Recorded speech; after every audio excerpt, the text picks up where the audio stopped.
કેમ છો? મજામાં. રવિવારની બોલતી ટોકી વાર્તામાં આપ સૌનું સ્વાગત છે.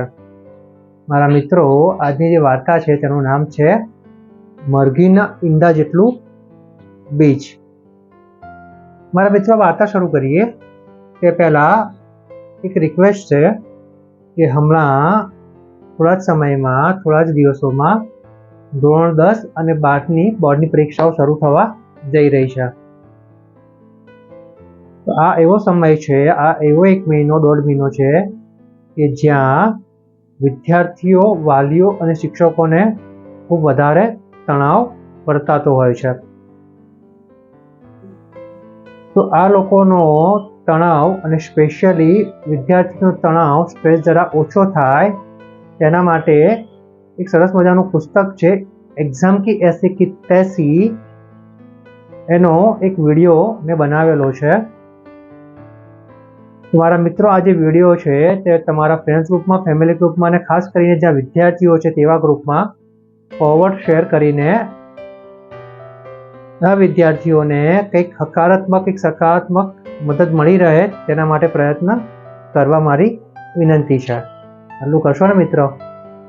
જો આટલું કરશો તો બની શકે ક્યારેક કોઈક વિદ્યાર્થી ક્યાંક અટવાતો હોય, ક્યાં મૂંઝાતો હોય અને કંઈક ન કરવાનું કરવા માટે વિચારતો હોય અને જો આવો કોઈ વિડીયો એને મળી જાય, એક્ઝામ કી એસી કી તૈસીની ને ખબર પડી જાય તો બની શકે કે તેનું અને તેના પરિવારનું જીવન બચી જાય. સારું મારા મિત્રો, આજની વાર્તા શરૂ કરીએ. મરઘીના ઈંડા જેટલું બીજ. વાત છે એક ગામની. એક ગામમાં બાળકો તળાવના કિનારે રમી રહ્યા હતા. રમવામાં એ લોકો એક ખાડો ખોદ્યો હતો. ખાડામાંથી રેતી બધી બહાર કાઢતા હતા અને અંદર હાથ નાખીને એકબીજાને હાથ મિલાવતા હતા. આવી રીતે ખાડો ખોદ્યો હતો, એમાંથી એક બાળકે અંદર હાથ નાખ્યો. હાથ નાખતા તેને કંઈક હાથમાં કંઈક વસ્તુ હોય એવું તને ભાસ થયો. એટલે તેણે વધારે હાથ અંદર નાખ્યો અને જે હાથમાં આવ્યું તેને બહાર કાઢ્યું. બહાર કાઢીને આ બાળકે જોયું તો એક મકાઈના દાણા જેવો દેખાતો દાણો, પણ જેની સાઈઝ, એટલે કે જેની જે ઉત્પત્તિ કહીએ કે જેનું પ્રમાણ કહીએ તે એક મરઘીના ઈંડા જેટલું મોટું હતું. બાળકોને કંઈ ખબર ના પડી એટલે એ બાળકો અંદર વાત કરી રહ્યા હતા. એટલામાં ગામના એક ભાઈ ત્યાંથી નીકળ્યા એટલે તેમણે જોયું કે પીળા કલરનું મકાઈના દાણા જેવું દેખાતું પણ મરઘીના ઈંડા જેટલું બીજ છોકરાના હાથમાં હતું. તે માણસે બાળકને પૂછ્યું કે આવું તને ક્યાંથી મળ્યું? તો તે બાળકે કહ્યું કે અમે રમતા હતા, ખાડો ખોદ્યો તો તેમાંથી મારા હાથમાં આવ્યું. એ વ્યક્તિને થયું કે આ તો બહુ જ મોટી ઉપલબ્ધિ કહેવાય, અને તો મારે રાજા પાસે લઈ જ જવું જોઈએ. એટલે આ વ્યક્તિ બાળક પાસેથી તે મકાઈના દાણા જેવું દેખાતું બીજ પોતે લીધું, બાળકને સમજાવ્યો, બાળક સમજી ગયું અને તે બીજ તે માણસને આપી દીધું. આ માણસ બીજા જ દિવસે રાજદરબારમાં આ બીજ લઈને ગયો. તેણે જે મંત્રી હતા તેમને આ બીજ બતાવ્યું અને કહ્યું કે રાજા આગળ આની પ્રસ્તુતિ કરો. સભા ભરાઈ. સભામાં મુદ્દો મૂકવામાં આવ્યો અને મુદ્દાની સાથે આ બીજ બધાને બતાવવામાં આવ્યું. આ બીજ સૌથી પહેલા રાજાને બતાવવામાં આવ્યું. રાજાએ બીજ જોયું અને જોઈને ખૂબ અચંબિત પામ્યા. તેમને થયું કે આવડું મોટું બીજ ક્યાંથી આવ્યું? બધી મકાઈના દાણા જેવું દેખાતું, આકાર પાછો એનો મરઘીના ઈંડા જેવો છે, દેખાવ પણ મરઘીના ઈંડા જેવો છે. હવે પછી આ દાણો બધા મંત્રીઓના, મહામંત્રીઓના હાથમાં જોવામાં આવ્યો. બધાનો એક જ સૂર હતો, એક જ મંતવ્ય હતો કે આવડું મોટું બીજ તો ઉગાડવું અશક્ય છે. તે લોકો એક નિર્ણય ઉપર આવ્યા કે ચોક્કસ જ મરઘીના ઈંડાનું બીજ છે, પણ પીળા કલરનું છે, મકાઈના દાણા જેવું દેખાય, પણ અંદર તો મરઘી જ હશે, મરઘીનું ઈંડું જ હશે. એટલે એક મરઘીને બોલાવવામાં આવી અને મરઘીને કહ્યું કે તેને સેવે. મરઘી તે ઈંડાને સેવાની જગ્યાએ તે ઈંડા જેવા દેખાતા બીજને તેના તાંજથી તોડી રહ્યું હતું. દરબારીઓ બધું દેખીને સ્તબ્ધ થઈ ગયા. રાજા પણ સ્તબ્ધ થઈ ગયા.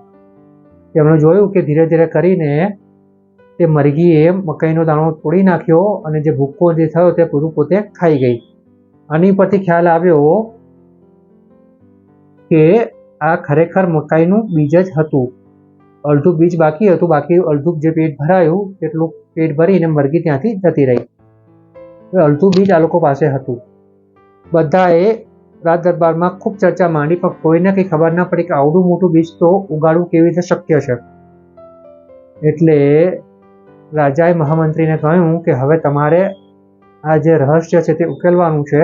આના માટે તમારે જે કંઈ કરવું હોય તે કરો, પણ મને જવાબ જોઈએ છે કે આવડું મોટું બીજ ઉગ્યું કેવી રીતે. મહામંત્રીએ બધા મંત્રીઓ સાથે વાત કરી અને નક્કી એવું કરવામાં આવ્યું કે આ ગામનો જે સૌથી વૃદ્ધ ખેડૂત હોય તેને બોલાવવામાં આવે અને તેને પૂછવામાં આવે. તે ઘરડા વ્યક્તિના ઘરે ફરમાન મોકલવામાં આવ્યું, પણ તે વૃદ્ધ વ્યક્તિ એટલી બધી વૃદ્ધ હતી કે તેને લાવવા માટે પણ 2 માણસની જરૂર પડે એવું હતું. પેટથી વળી ગયેલો હતો, દાંત તેના બોખા થઈ ગયેલા હતા, એક પણ દાંત નહોતો, માથા ઉપર કંઈ વાળ નહોતા, ચહેરા ઉપર કરચલો હતી અને ચાલી શકે એવી હાલતમાં પણ નહોતો. સૈનિકોને તેના ઘેર મોકલવામાં આવ્યા. સૈનિકો 2 હાથેથી પકડીને 2 બાજુથી પકડીને ધીરે ધીરે દરબારમાં લાવ્યા. વૃદ્ધ ખેડૂતને પૂછવામાં આવ્યું કે શું તમે તમારા જીવનમાં આવડું મોટું બીજ ઉગાડ્યું છે ખરું, ખાધું છે ખરું? પેલા ખેડૂતને સંભળાતું નહોતું, ખૂબ જ ઓછું સંભળાતું હતું, એટલે તેણે 2-4 વાર પૂછ્યું. આમાં મહામંત્રી જરા ગુસ્સે થઈ ગયા. છતાં પણ પછી મહામંત્રીના જે જીભ હતું, જે મોઢું હતું, તેની ઉપર જરા ધ્યાન રાખીને તે વૃદ્ધ સમજી ગયો કે આ બીજનું પૂછી રહ્યા છે. તે વૃદ્ધ વ્યક્તિએ કહ્યું કે ના રાજાજી, મેં મારા જિંદગીમાં ક્યારેય આવડું મોટું બીજ ના તો ખરીદ્યું છે, ના તો ખાધું છે કે ના તો જોયું છે. પણ બની શકે કે મારા પિતાજી આના વિશે જાણતા હશે. જ્યાં રાજા પેલા વૃદ્ધ વ્યક્તિની સામે જોવા લાગ્યા અને કહ્યું, તારા પિતાજી? તો કે હા, હયાત છે, આ છે ને. જાઓ સૈનિકો, એમના પિતાજીને લઈને દરબારમાં તરત લઈને આવો. પેલા સૈનિકો વૃદ્ધ વ્યક્તિના ઘરે ગયા અને એમના જે પિતાજી હતા એમને એમ કે તેમના પિતાજીની હાલત તેમના પણ કરતાં પણ વધારે ખરાબ હશે, એટલે આ વખતે 4 વ્યક્તિ લેવા ગયા. પરંતુ એમના પિતાજી જે હતા થોડાક, જે એમનો છોકરો હતો તેના કરતાં થોડાક વધારે સ્વસ્થ દેખાતા હતા, પરંતુ તેમને ચાલવા માટે લાકડીની જરૂર હતી. તે લાકડીના સહારે ધીરે ધીરે ધીરે કરતા સૈનિકોની સાથે દરબારમાં આવ્યા. તેમને પણ કાનમાં સાંભળવાની થોડીક તકલીફ હતી ને થોડા દાંત પણ તેમના પડી ગયા હતા, વાળ પણ એમના થોડા જતા રહ્યા હતા. મહામંત્રી અને રાજાએ આ વૃદ્ધ વ્યક્તિને પૂછ્યું કે તમારા છોકરાએ કીધું કે તમને પૂછવું જોઈએ કે આવું બીજ તમે જોયું છે કે નહીં, તમે ઉગાડ્યું છે કે નહીં, એટલે અમે તમને પૂછી રહ્યા છે કે દાદા, તમે આવું બીજ ક્યારે જોયું છે, કંઈ ખરીદ્યું છે કે ઉગાડ્યું છે કે ખાધું છે, રાખ્યું છે? પેલા વૃદ્ધ વ્યક્તિને ઓછું સંભળાતું હતું, પણ તે સમજી ગયા. તેમણે રાજાજીને કહ્યું, મહામંત્રીને કહ્યું કે ના મહારાજ, મેં આવું બીજ જોયું તો નથી, પણ સાંભળ્યું જરૂર છે. મારા પિતાજી મને કહેતા હતા કે તેમના સમયમાં અનાજનો દાણો આવડો મોટો ઉગતો હતો, તે લોકો વેચીને ખાતા હતા, પણ મેં ક્યારેય જોયું નથી ને ચાખ્યું નથી. તો એક કામ કરો, તમે મારા પિતાજીને પૂછી જુઓ, કદાચ એ તમને આમાં કંઈક મદદ કરી શકે, કંઈક કહી શકે. આખો દરબાર સ્તબ્ધ થઈ ગયો. તે દાદાની સામે જોઈ રહ્યો અને પૂછ્યું, હે દાદાજી, તમારા પિતાજી હજુ જીવિત છે? તો પેલા વૃદ્ધ વ્યક્તિએ કહ્યું કે હા, મારા પિતાજી જીવિત છે અને ઘરે જ છે. રાજાએ અને મહામંત્રીએ તરત ફરમાન મોકલ્યું, સૈનિકોને મોકલ્યા અને તે વૃદ્ધ દાદાને બોલાવવા માટે મોકલી આપ્યા. સૈનિકો તે વ્યક્તિના ઘરે ગયા અને જોયું કે ત્યાં તો કોઈ વૃદ્ધ વ્યક્તિ તો હતી જ, પણ એ વૃદ્ધ વ્યક્તિ એવી હતી કે જે જાતે ચાલી શકતી હતી. એ વ્યક્તિના બધા દાંત સહી સલામત હતા, તેને કાને પણ સંભળાતું હતું અને તેના વાળ પણ સફેદ થઈ ગયા હતા, પણ વાળ પણ સારા એવા હતા. સૈનિકોને અચંબિત થયા, એટલે લોકોને અચંબો લાગ્યો. તેમણે કીધું કે રાજાજીએ તમને બોલાવ્યા છે, અમે તમને લેવા આવ્યા છીએ. વૃદ્ધ વ્યક્તિએ કહ્યું, ચલો હું તમારી સાથે આવું છું, હું મારી રીતે આવું છું, તમે આગળ જાઓ. સૈનિકો આગળ આવ્યા દરબારમાં પહોંચ્યા તો મહામંત્રી અને રાજાએ પેલા સૈનિકોને કહ્યું કે કેમ તમે એકલા આવ્યા, પેલા દાદાજીને લઈને કેમ નહીં આવ્યા? તો સૈનિકોએ કહ્યું કે દાદાજી તો તેમની જાતે એકલા એકલા આવી રહ્યા છે, પાછળ આવી રહ્યા છે, અમારે તેમને લઈને આવવાની જરૂર નથી, તે તંદુરસ્ત દેખાય છે. બધા લોકો ખૂબ આતુરતાથી દાદાજીને રાહ જોઈ રહ્યા હતા. દાદાજી પોતાના હાથે વગર લાકડીના ટેકે ધીરે ધીરે ચાલતા દરબારમાં આવ્યા અને રાજાને વંદન કર્યા, આખા મંત્રીમંડળે વંદન કર્યા અને કહ્યું કે મને અહીંયા બોલાવવાનો શું કારણ હતું, મને જણાવો. સૌથી પહેલા તો રાજાએ અને આખા મહામંત્રીમંડળે દાદાને પ્રણામ કર્યા અને કહ્યું કે તમારી જે હાલત છે, તમારી જે સ્થિતિ છે તે તમારા પુત્ર અને પૌત્ર કરતાં પણ ખૂબ સારી છે. આનું કંઈ કારણ જણાવી શકો? અને એ પહેલાં અમારે એ જાણવું છે કે આ એક મકાઈનો દાણો છે જેની જે સાઇઝ છે તે એક મરઘીના ઈંડા જેટલી છે. તો મને એ કહો કે તમે આવું ઈંડું જોયું છે ખરું? આવો દાણો જોયો છે ખરો? આવો દાણો પકવ્યો છે ખરો? ખાધો છે ખરો? વેચ્યો છે ખરો? ખરીદ્યો છે ખરો? એટલે વૃદ્ધ વ્યક્તિ રાજા સામે જોઈ રહ્યા, આખા મહામંત્રી મંડળ સામે જોઈ રહ્યા, આખી સભા સામે જોઈ રહ્યા અને તેમણે કહ્યું કે તમારા સવાલોના વારાફરતી જવાબ આપું છું. સૌથી પહેલાં તો તમે જે બીજની વાત કરી રહ્યા છો, તો રાજાજી આ બીજ મેં જોયેલું છે. પછી તેમણે તે બીજનો થોડો ટુકડો કર્યો અને ચાખ્યું અને કહ્યું કે તદ્દન તેવો ને તેવો જ સ્વાદ છે, સ્વાદમાં જરાય ફેર પડ્યો નથી. રાજા અને મંત્રીમંડળ અને તેના પુત્ર અને પૌત્ર બધા દાદાને જોઈ રહ્યા. દાદાએ આગળ વાત કરી કે રાજાજી, અમે તો છે ને અમારા જમાનામાં આવા જ મોટા મોટા દાણાઓ ઉગાડતા હતા, ઉગતા પણ હતા અને અમે ખાતા પણ હતા. કોણ જાણે શું કે અત્યારે શું થઈ ગયું છે કે દાણાની જે સાઈઝ છે નાની થઈ ગઈ છે, દાણા ખૂબ નાના થઈ ગયા છે અને એટલા સ્વાદિષ્ટ પણ નથી રહ્યા. રાજા અને મહામંત્રીએ આખા સભાએ દાદાની વાત સાંભળી અને કહ્યું, હે દાદા, તો તમે આવું બીજ તમે કેટલા રૂપિયામાં ખરીદતા હતા? તમે ઉગાડતા તો તમે કેટલા રૂપિયામાં વેચતા હતા? તો દાદાએ કહ્યું કે રાજાજી, અમારે છે ને અનાજ ઉગાડવું તે અમારા હાથમાં છે, પરંતુ અનાજને વેચવું કે ખરીદવું તે અમારા જમાનામાં પાપ હતું. અમે તેને પાપ સમજતા હતા અને ક્યારેય અનાજ તો વેચતા જ નહોતા. રૂપિયા જેવી તે વખતે કોઈ વસ્તુ જ ન હતી. પછી રાજાએ પૂછ્યું કે દાદાજી, તો પછી તમે આ જે અનાજ ઉગાડ્યું હતું તમે કહી શકશો કે કઈ જમીનમાં ઉગાડ્યું હતું, સ્થળ ક્યાં છે? દાદાએ પાછું તેમની સામે જોયું, બધાની સામે જોયું અને હસ્યા અને તેમણે કહ્યું કે રાજાજી, આ જમીન મારી છે, આ જમીન તારી છે, આવું કોઈ જ પ્રકારની વાતો, આવું કંઈ જ તે અમારા જમાનામાં નહોતું. વ્યક્તિને જ્યારે ઈચ્છા થાય, તેને કંઈક ઉગાડવું હોય ત્યારે તેને જમીન દેખાય, ત્યાં જઈને તે ખેતી કરે અને ઉગાડી લે.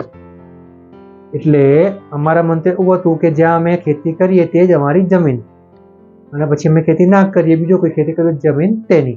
એટલે અમે તો ફક્ત કામ પૂરતું જ જમીનનો ઉપયોગ કરતા હતા, બાકી અમે કોઈ માલિકી ભાવ એની પર આપતા નહોતા. રાજા, મહામંત્રી અને આખી સભા સ્તબ્ધ થઈ ગઈ. તેમણે કહ્યું કે આવો જમાનો પણ હતો? એટલે વૃદ્ધ વ્યક્તિએ કહ્યું કે હા, ચોક્કસ જ હતો.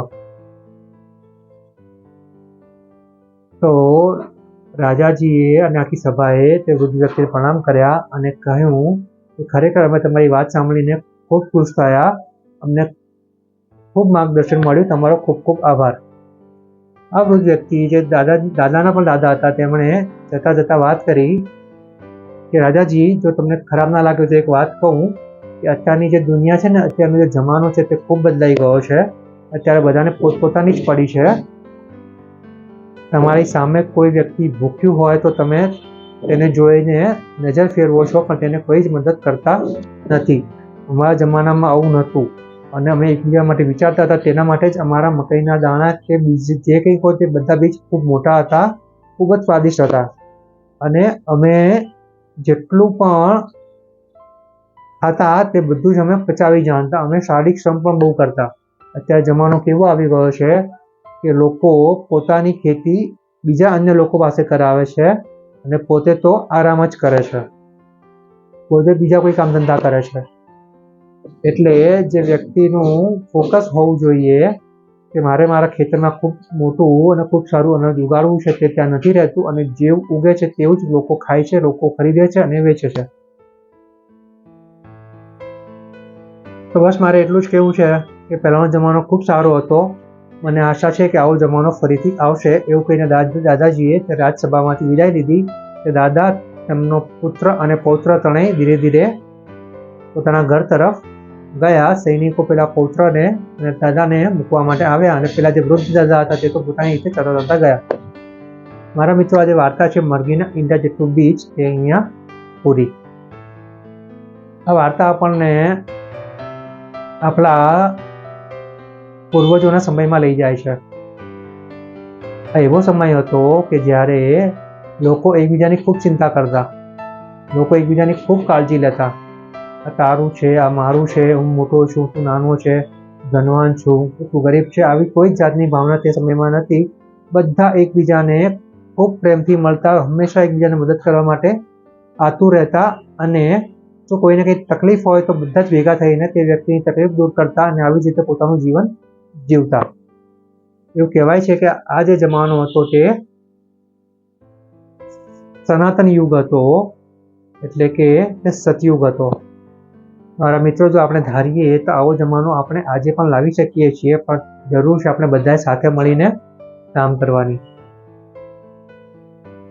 ખૂબ અઘરું છે પણ શક્ય છે.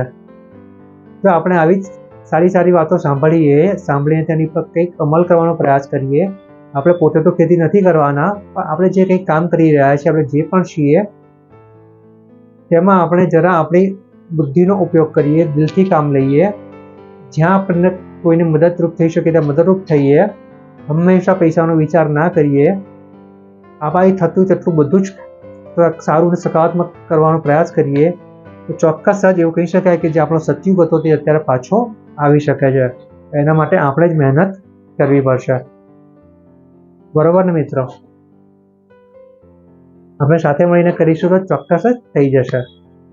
સારું મારા મિત્રો, આ જ પ્રકારની મારી રવિવારની બોલતી ટૂંકી વાર્તાઓ જે કે દર રવિવારે આવે છે તે આ ઉપરાંત રોજે રોજના સુવાક્યો એટલે કે કોટ્સ અંગ્રેજી અને ગુજરાતી અને હિન્દીમાં, આ ઉપરાંત પહેલાં જે વાત કરી એ પ્રમાણે વિદ્યાર્થીઓ, વાલીઓ અને શિક્ષકોને ઉપયોગી એવા एग्जाम की ऐसी की तैसी, रिजल्ट की ऐसी की तैसी પોઝિટિવિટીથી ભરેલા લાઈફ ચેન્જિંગ વિડીયોઝ, આ ઉપરાંત ઘણી બધી અગત્યની વાતો, બધા જ વિડીયોઝ જો તમે જોવા માંગતા હો તો મારી યુટ્યુબ ચેનલ છે નીલ મુવમેન્ટ, આ ચેનલ ઉપર જઈને તમે આ ચેનલને સબસ્ક્રાઈબ કરીને આ બધા જ વિડીયો શેર કરીને જે તમારા વોટ્સએપ ગ્રુપમાં, ફેમિલી ગ્રુપમાં, ઓફિસ ગ્રુપમાં, સોસાયટી ગ્રુપમાં વગેરે જગ્યાએ ફોરવર્ડ, શેર અને સબસ્ક્રાઈબ કરીને આ જે પોઝિટિવિટીની ચેન શરૂ થઈ છે તેને આગળ વધારવામાં તમે મારી મદદ કરી શકો છો. મારા મિત્રો, આટલું કરશો ને? મને વિશ્વાસ છે તમે કરશો જ. હવે મારા મિત્રો, આપણે મળીશું આવતા રવિવારે. આવતા રવિવારની બોલતી ટૂંકી વાર્તાનું નામ છે મરઘી કે ઈંડુ. આવતા રવિવારની બોલતી ટૂંકી વાર્તાનું નામ છે મરઘી કે ઈંડુ. બરોબર? તો મળી આવતા રવિવારે. ત્યાં સુધી આવજો.